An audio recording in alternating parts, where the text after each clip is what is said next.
Well, Patrick Joyce, I seen your little reply to the fireplace you made. Lovely fireplace, Patrick. Mr. Joyce, but Patrick, would you not leave your little young fella, or you, be man enough to stand in front of it?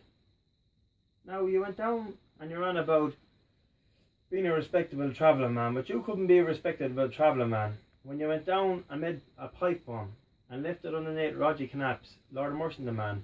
He's dead now, since you done it, Patrick.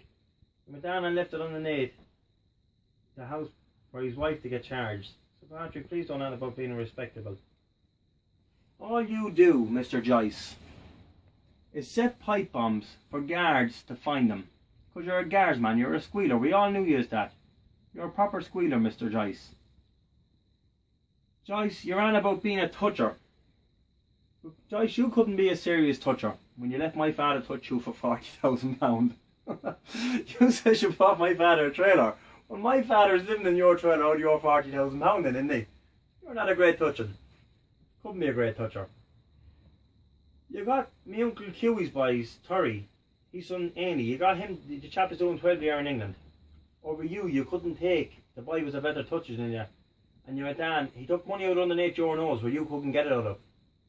And you went down and got him 12 year. But that's called jealousy. Proper jealousy. That's the way you live. You're a proper little jealous man. Patrick, all I can say, another thing, you're on about Lord of Mercy, your poor grandmother. Did you pay for her funeral? I would not talk about that. If I paid for my grandmother's funeral, that'd be it and over and done with. I wouldn't bring it up. That's a sick thing to bring up. Jesus, you mustn't have a lot of money when you're looking for 12 or 1300 pound back for what you paid for it. Because at the time she died, Patrick, it wouldn't have cost no more. God, paid for her. You have a couple of them in chipped in. It wouldn't cost them more than 12 or 1300 pound, Patrick, to bury her. But Patrick, you couldn't feel very good. Now, Patrick, you're on about your old grandfather Barney. Hilda couldn't, Patrick, class you as a son. Uncle Willie and Hilda couldn't class you as a son, Patrick, when you went in and shot at your mother inside the house. So you are one of the Joyces when you went in and tried to shoot one of the McGinleys. And Patrick, if I was your brother, I wouldn't stand behind you. Because you're leaving down your father's name. Your father is Willie McGinley, not Willie Joyce. They're McGinley's, Patrick. If he gets cut, he bleeds McGinley. He don't bleed a Joyce. But Mr. Joyce, you're on about that you don't give scandal.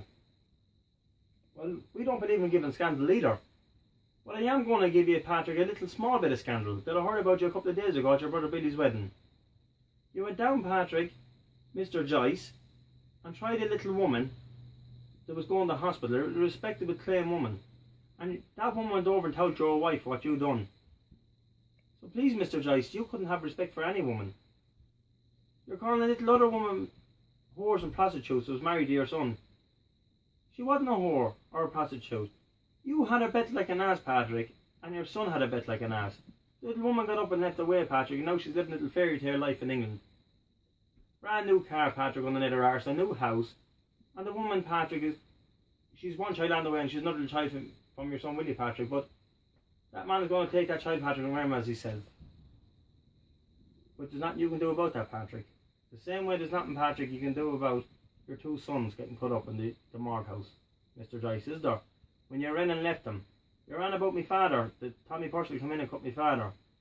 Well, he probably did, Patrick. Him and another two men came in and cut up my father inside of a garage. But my father didn't run, Patrick, and left his two young fellas behind him. He was the last man out of that garage. And he bring out his wife, Patrick, but you ran and left your two young fellas for hers to carry out. One hound their face, Patrick, and the other fella hound the back of his neck. So please, Mr. Joyce, do not on about being a gunman or a brave man, because you're a nobody. All you do is make guards, detectives, detective supers, and super sergeants. You're a nobody. A proper, absolutely nobody, Mr. Joyce. Now, Joyce, you can go out and stand with your little cousins out the road, the Moat Joyces, the Monkey Joyces. That's who you love standing with, because you're stuck for a son-in-law. Well, if I was that badly stuck for a son-in-law, I'd go and get a little Forden fella, because I wouldn't give her the little fella that ran and left his brother on top of the chapel licking his blood. Or his grandfather. So, please do not, Mr. Joyce. Go and get your old daughter married if anybody, but Jesus Christ, don't go out and give her to scum out the road. Please. Patrick, there's no one giving scandal. The only man who's giving scandal on the yoke is you. You're calling whores, prostitutes, sluts and everything. You're giving scandal about every woman. You're talking about little women's problems, Patrick. But you shouldn't be talking about that. But then again, Pat, you're a woman. You are a proper woman, Mr. Joyce. So please, Mr. Joyce, leave my father's name out of your mouth. And leave my uncle's names out of your mouth. Because they've not got to do with you. There's not a McGinley bred from a mother that stand behind you. And if he is, he shouldn't be a McGinley either. Because I tell you, I have an Uncle Patrick in Longford. And through an eye of a needle, we'll go for him. And any of our uncles. We'd never give any of our uncles cheek. I don't talk to my mother's people, but I don't give them cheek. I wouldn't get up on Facebook calling them names, like the way you're calling my father and his brother's names. So, Patrick, Mr. Joyce, you're on about that you wouldn't give scandal. That's all you do, Mr. Joyce, is give scandal. That's all you're known as. A little scandal giver. The same way your son's little scandal givers. Now, make your little tape and give as much scandal as you want, because we love scandal. That's what we satisfy on. But you don't, Patrick, Mr. Joyce. That's all you do. Now, good luck for me.